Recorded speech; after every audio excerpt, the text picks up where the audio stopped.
সম্মানিত উপস্থিতি, আমরা এখানে মূলত ৮ নম্বর ওয়ার্ডের বিভিন্ন ইউনিট দায়িত্বশীল কর্মী ভাইরা উপস্থিত রয়েছি। মূলত আজকের প্রোগ্রামটা এই ভাইদেরকে নিয়েই। আমাদের প্রধান মেহমান আছেন, তিনি আলোচনা করবেন আমাদের কর্মীদের কি ধরনের কাজ করা দরকার, ইউনিটগুলোকে সক্রিয় করতে গেলে একটা ইউনিটের বৈশিষ্ট্যগুলো কি, বিষয়ে সংক্ষেপে কিছু কথা বলার চেষ্টা করবেন ইনশাআল্লাহ।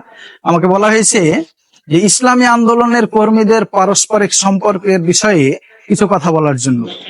সম্মানিত উপস্থিতি, আল্লাহ পাকের নির্দেশ হচ্ছে, মুমিনদের উদ্দেশ্যে আল্লাহ পাকের নির্দেশ হচ্ছে ওয়াতাসিমু বিহাবলিল্লাহি জামিআও ওয়ালা তাফাররাকু, যে তোমরা কি করো, ঐক্যবদ্ধভাবে আল্লাহর রজ্জুকে আঁকড়ে ধরো, পরস্পর বিচ্ছিন্ন হয়ে যেও না।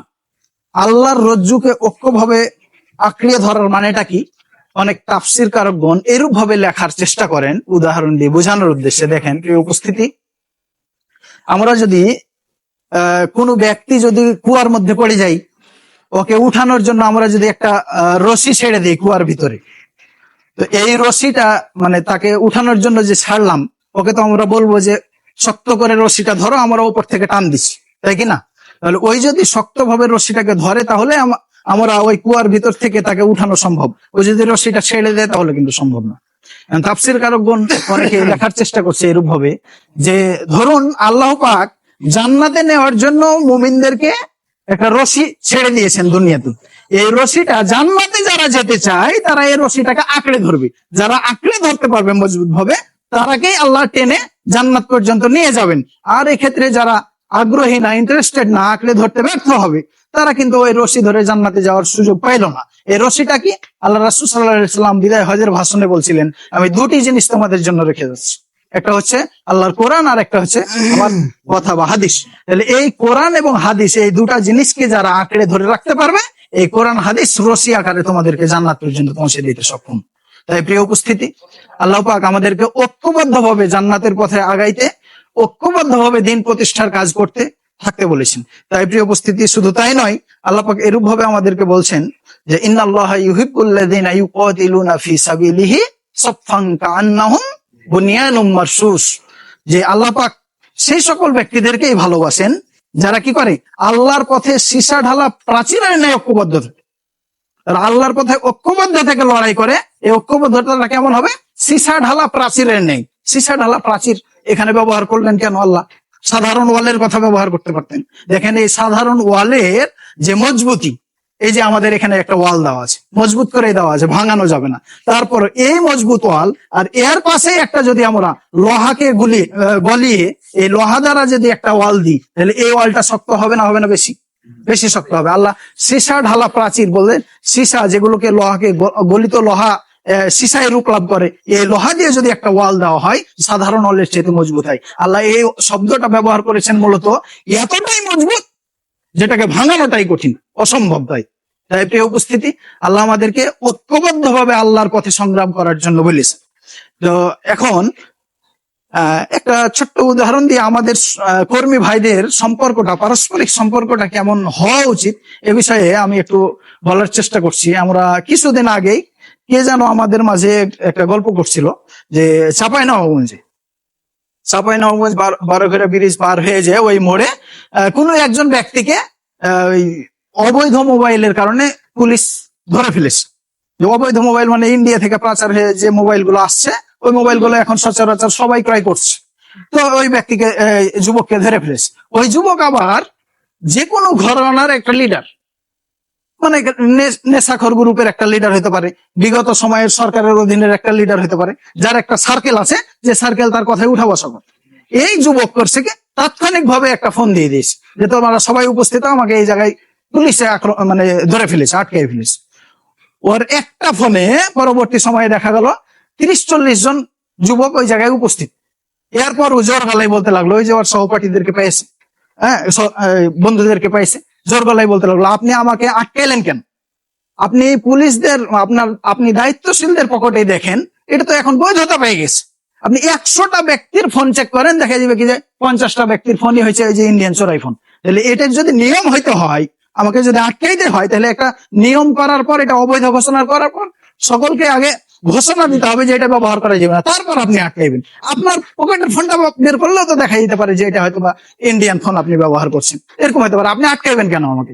সকলের চাপে ওই পুলিশ তাকে ছেড়ে দিতে বাধ্য হয়।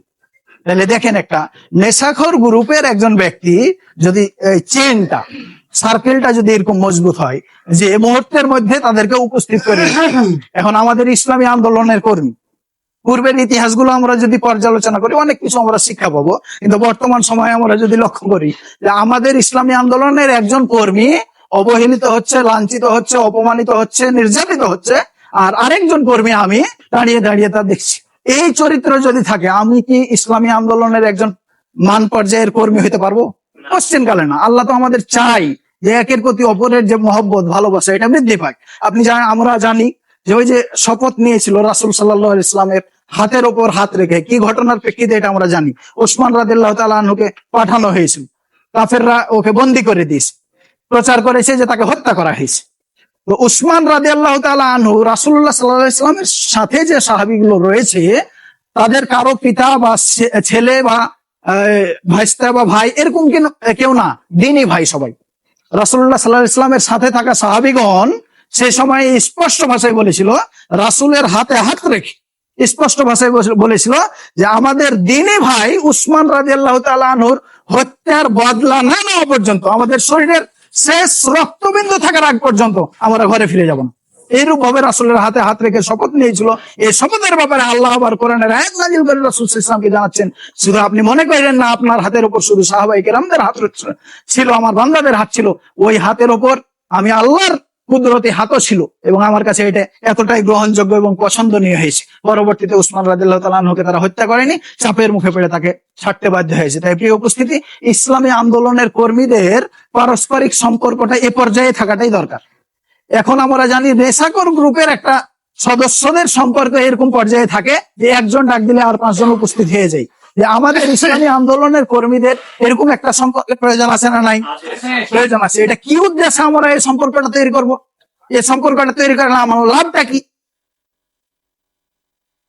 একজন বক্তা একটা আলোচনা করছিলেন যে আত্মীয়তার সম্পর্ক ছিন্নকারী কখনো জান্নাতে যাবে না, এটা রাসূল সাল্লাল্লাহু আলাইহি ওয়াসাল্লাম ক্লিয়ার বলেছেন।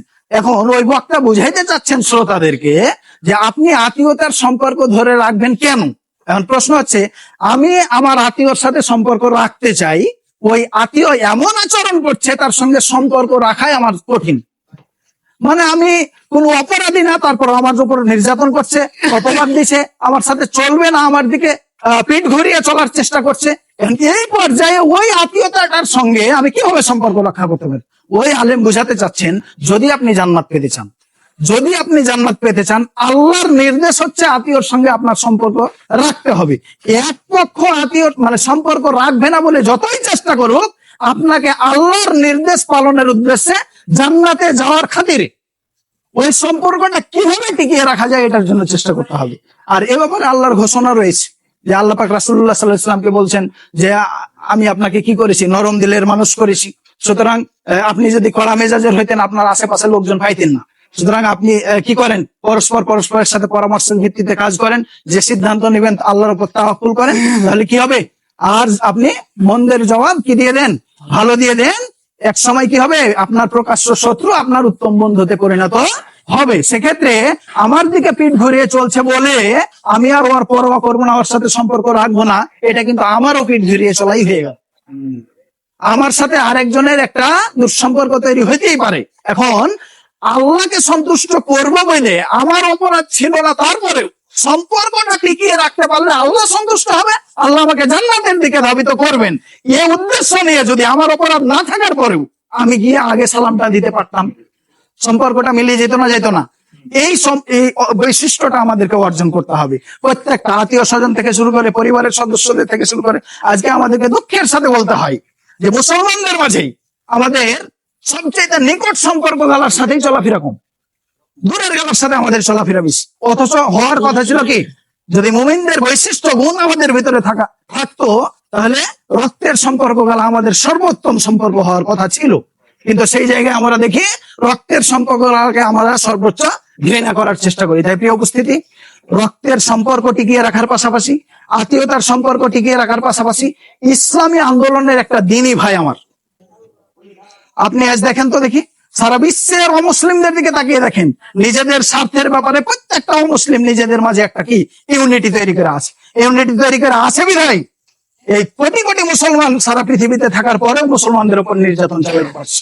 দুর্বলতা মুসলমানদের একটাই, সেটা হচ্ছে মুসলমানদের প্রতি মুসলমানদের যে ভ্রাতৃত্বের সম্পর্ক, ইখওয়াতের যে সম্পর্ক, ভাই ভাইয়ের যে সম্পর্ক, এই সম্পর্কটা তারাই কৌশল করে পরিকল্পিত ভাবে সম্পর্কটাকে ছিন্ন করিয়ে দিয়েছে। এক দেশের সাথে আরেক দেশের বিভিন্ন রকমের যুদ্ধ বিগ্রহ, এক ভাইয়ের সাথে আরেক ভাইয়ের যুদ্ধ বিগ্রহ, বিভিন্ন কৌশল করে শত বছরের প্ল্যান পরিকল্পনা করে ইহুদি খ্রিস্টান বাদরা তারা কি করেছে, মুসলমানদের মাঝে বিভিন্ন ভাবে ফ্যাট, এই যে শিয়া সুন্নি, এই মতবাদ সেই মতবাদ, এই গ্রুপ সেই গ্রুপ, মুসলমানদের বিভাজন করে এক গ্রুপ আর এক গ্রুপে আর দেখা দেখি করতে পারে না। এইরকম একটা মানে মুসলমান হওয়ার পর আমি কাফেরদের সাথে সম্পর্ক রাখবো, কিন্তু ও কি না, ও হানাফি নাওয়ার সাথে সম্পর্ক রাখবো না, ও আহলে হাদিস নাওয়ার সাথে সম্পর্ক রাখবো না, ও সুন্নি নাওয়ার সাথে সম্পর্ক রাখবো না, ও শিয়া নাওয়ার সাথে সম্পর্ক।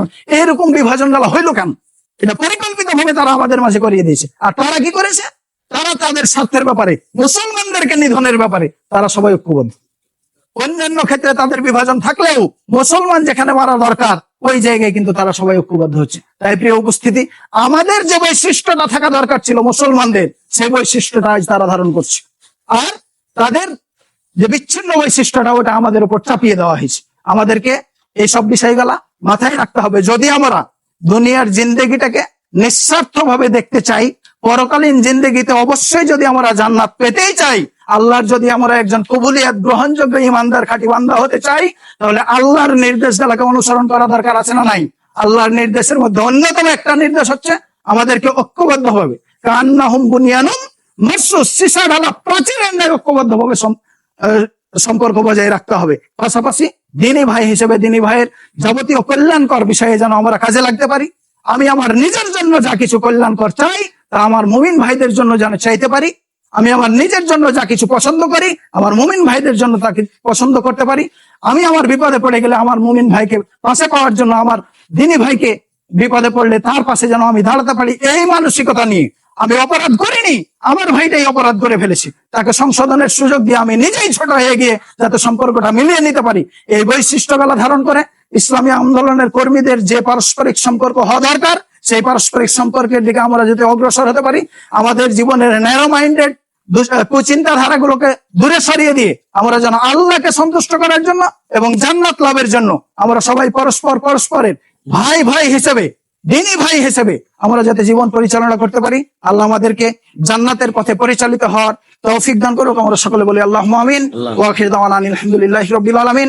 সুবহানাকা আল্লাহুম্মা ওয়া বিহামদিক আশহাদু আল্লা ইলাহা ইল্লা আনতা আস্তাগফিরুকা ওয়া আতুবু ইলাইক। আসসালামু আলাইকুম ওয়া রাহমাতুল্লাহ।